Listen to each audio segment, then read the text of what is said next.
Aloha and welcome to today's video. We are on Habit 20 in our Project 28 book. Habit 20 is Embrace Your Wrongdoings. If you've been here for all 19 previous habits, thank you so much. I hope that you are writing in the comments, and by the time I get these videos out, we are talking story and just really helping each other live our best lives.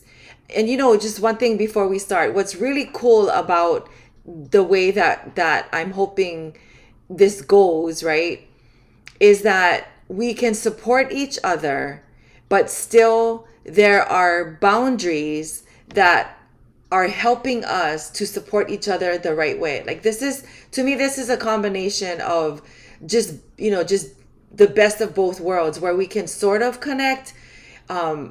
I know that it's not, in person, but it feels like we are incorporating just the best practices from different types of existences, if you will. And, hopefully one day it can be a little bit more, but I think this is just really cool for me. So anyway, I thank you for being here. I know you guys know I can talk too much, so I'm going to cut that, and we're just going to start habit 20, which is embrace your wrongdoings. Okay, let's read this section. We are all human beings who make mistakes, and no one can be perfect. When we realize that, we can embrace our wrongdoings because we know that mistakes provide opportunities to learn, grow, and become better versions of ourselves. Okay, so I am a lot better at this than I used to be. Okay, because I used to I still do get down on myself, but nothing like I have before. Because every time, or in the past, every time I'd make a mistake, I beat myself up about it to the point where it was just stupid and silly. And I just believed that I should know better. Even though, there was a part of me that knew, right, that no one can be perfect. But, and basically we all make mistakes. But when deep down inside you're striving for perfection, there's a little bit of an arrogance in that. And that's where I was, just thinking, oh my gosh, how could I have done that? How could I have made that mistake? That's disgusting. Like, I should know better than that. But that's okay if somebody else made it, because I should know better. And like I said, there's a little bit of arrogance, I think, in that. And we want to get away from that, right? We want to embrace that everyone does wrong.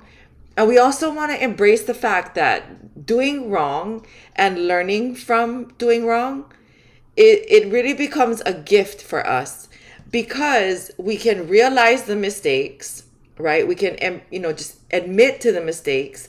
We can analyze the mistakes. We can see where we made the mistakes, where we went wrong, and we can learn from that. We can change that. We can grow and become better versions of ourselves. But the first step to all of those things, right, to doing all of this, and so that it all works together, is you have to first embrace the wrongdoing. You have to be able to see it. And, while I think I still am hard on myself, I realize that, I don't want to be arrogant in this thinking that I need to be perfect, or even, just getting so down on myself because I was a lot less than perfect, right? It's just, the bottom line is, if you want to move away and learn from the wrongdoing, you have to at first see it, that it was there in the first place, and be willing to see that it was there in the first place. And that's not easy, but it's very, very simple. Okay. So when you believe, now let's look at this section. When you believe that you've made a mistake, or that you've done something wrong, there are a few things, and in this list there's 7 things that you can do so that you embrace your wrongdoings, which means you can eventually learn. I shouldn't even say the word eventually, right? Which means you can actually learn from the wrongdoing, because the wrongdoing is really a lesson that's really a gift. Because from that gift, we can learn, grow, be better, be better versions of ourselves. Okay, so let's look at this list. The first thing on the list is number one, allow yourself to feel the feeling of disappointment in yourself. Okay, but the trick here is to just do it temporarily. You cannot live in that feeling of disappointment or dwell on it for any substantial or extended period of time. It must be temporary. Okay, now this right here, this feeling of disappointment in yourself, it's really a pass, right? It's acknowledging that you did something wrong and just being like, okay, you know what? Everyone makes mistakes. I'm going to be disappointed in myself, but I'm only going to be disappointed temporarily, and then I am going to move on. What did I say? Temporarily, and once I'm done, I am going to move on. Very good. Okay. So how do you do that, right? You just say, okay, I'm going to feel disappointed because that's a natural feeling that I feel. So I'm going to honor my natural feelings. And I don't know, maybe I'm going to count to 10, or maybe I'm going to allow myself to be disappointed for a couple of hours or a day, and then I'm going to let it go. Okay? That's the first strategy. So I want you to think of, just while we're talking about this, right? Think of something that you kind of gave yourself a lot of crap about, right? Something that you did wrong and that you found it difficult to forgive yourself for. Okay, now there are a couple of things that I've done in my life that I really struggle with. And I'm going to tell you this one thing. When my son was involved in just he was going through his thing, right? Instead of just embracing the issue and looking for solutions, I got crazy and I hit him over and over and over and over again. And I'm not going to give you the details because you don't need it. But that happened over 15, actually that happened over, about 17 years ago, and I still remember it. Okay, I still remember what I did. And that is, of course, right? No one can be perfect and everyone makes mistakes. But that one was a huge mistake that even now, like if I get triggered by something that makes me go back to that moment, I'll have to tell myself, step one, okay, I'm going to feel the feeling of disappointment, and then I'm just going to temporarily let it go, or just temporarily, and then I'm going to let it go. So I still have to use the strategy when it comes to a couple different things that I've done in my life. Okay? That's the first strategy. Okay? So when you believe you've made a mistake, that's the first thing you do. Okay? The second thing you do is you reflect on why you did the wrong. Okay? What were you feeling inside that caused you to do the wrong? So now in the situation or the event that I described with my son, I was just angry. I was so angry at him, and I was disappointed in him. And I was also angry with him because it was going to cause so much strife. And it was going to have to make me see that I fell very short. And I didn't like that. I didn't like seeing that was the case. Okay, so now, that doesn't make me feel good, right? Even when I say it now, and back then it sure didn't. But what does that do? Okay, that just makes you dig into the wrongdoing a little bit more. And, don't be afraid of that ugly or disappointed or just, bad feeling that you feel inside, because once you can embrace your wrongdoings and go through this process, you are going to feel so much more empowered, and you're going to absolutely know that you don't have to keep reliving the same stupid mistakes over and over again. Okay, so let's move on to number 3. What was the impact of the wrongdoing? Okay, I beat myself up for years. I told myself that I was a loser mother and I didn't deserve my kids. And so I didn't deserve any happiness.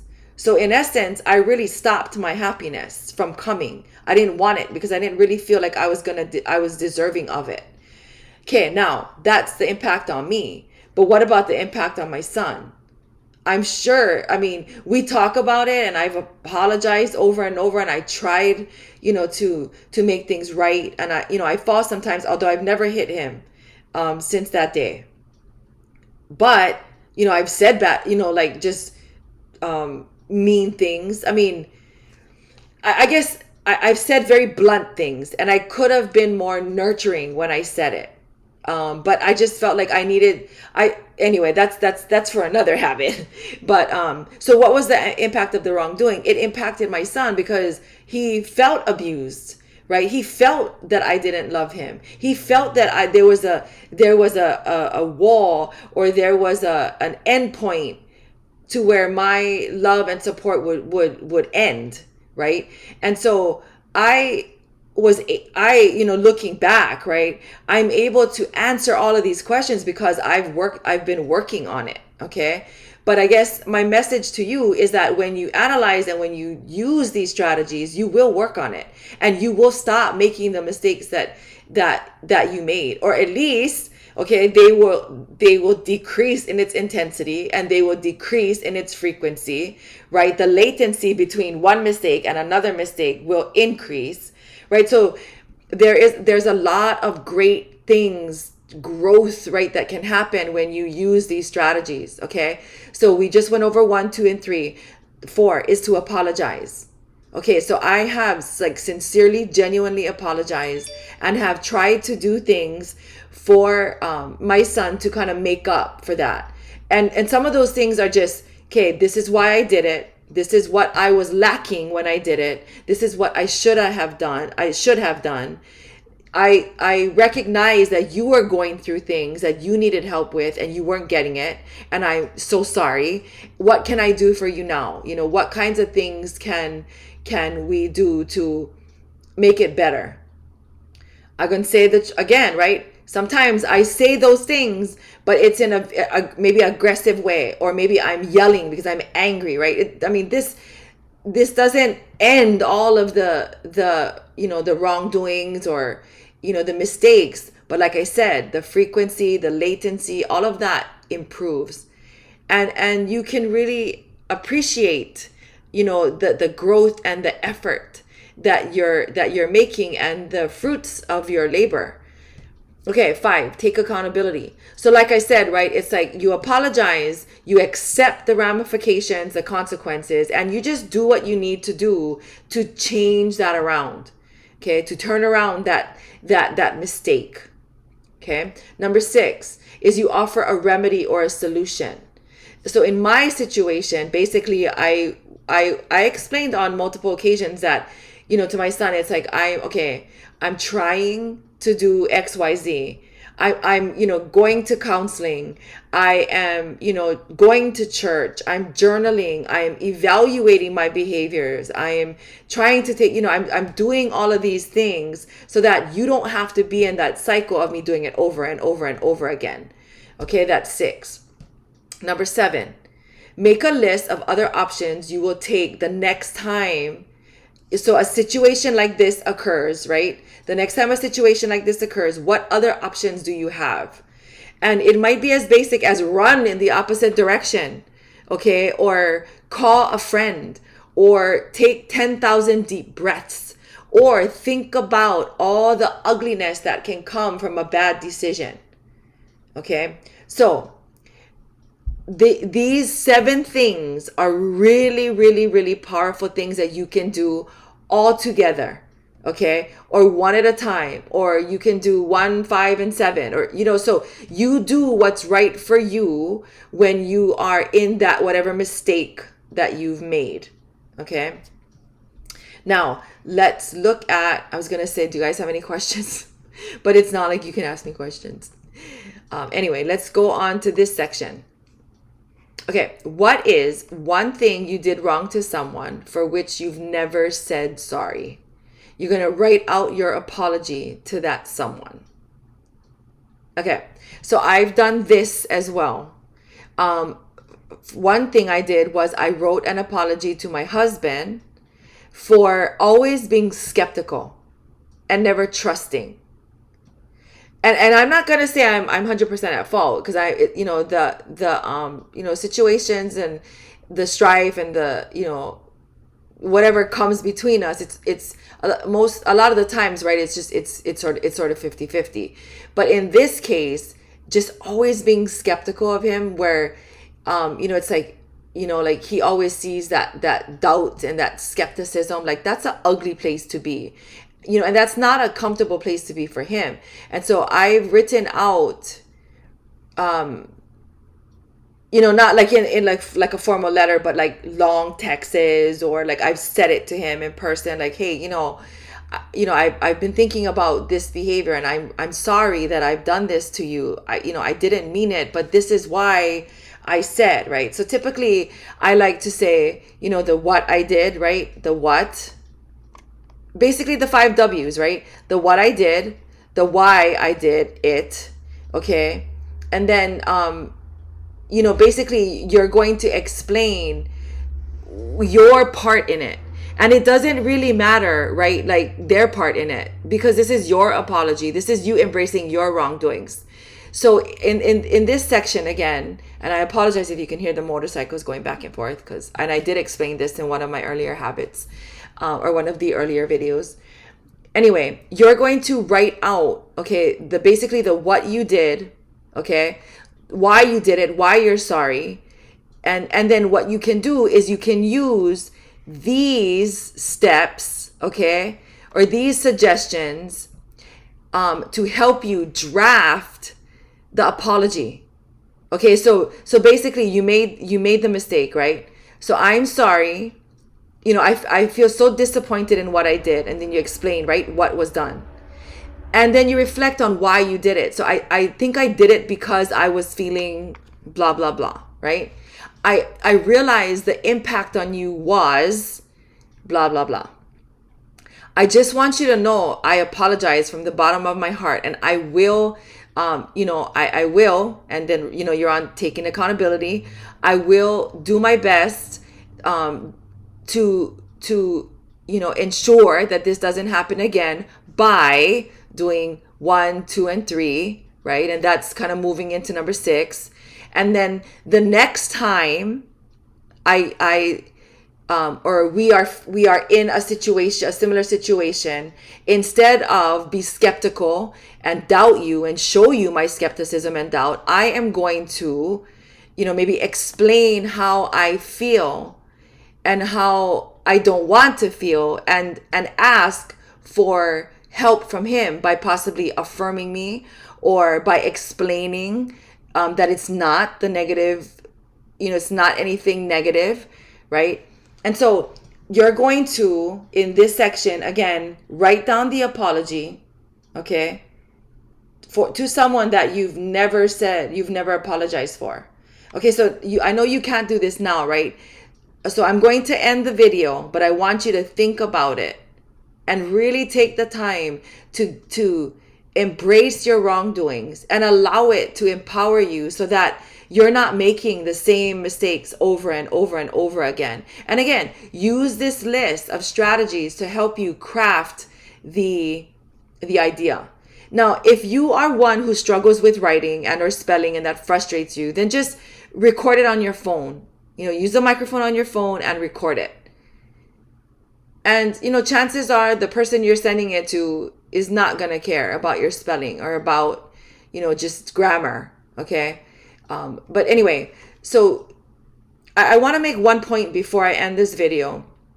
The big reason why we're doing all of these, habits, right, one at a time, and why I've created the workbooks, and why I write the books that I write, is because we need to be our strongest selves, because we want to be the best version of ourselves, and we want to ensure that we're helping others be their best selves. Okay, so think about that when you are working on your habits. And again, if you have any kind of comment or question, please go ahead and leave it in the description. And I'm sorry for the ringing. My phone couldn't help it. Anyway, thank you again. And until next time, aloha.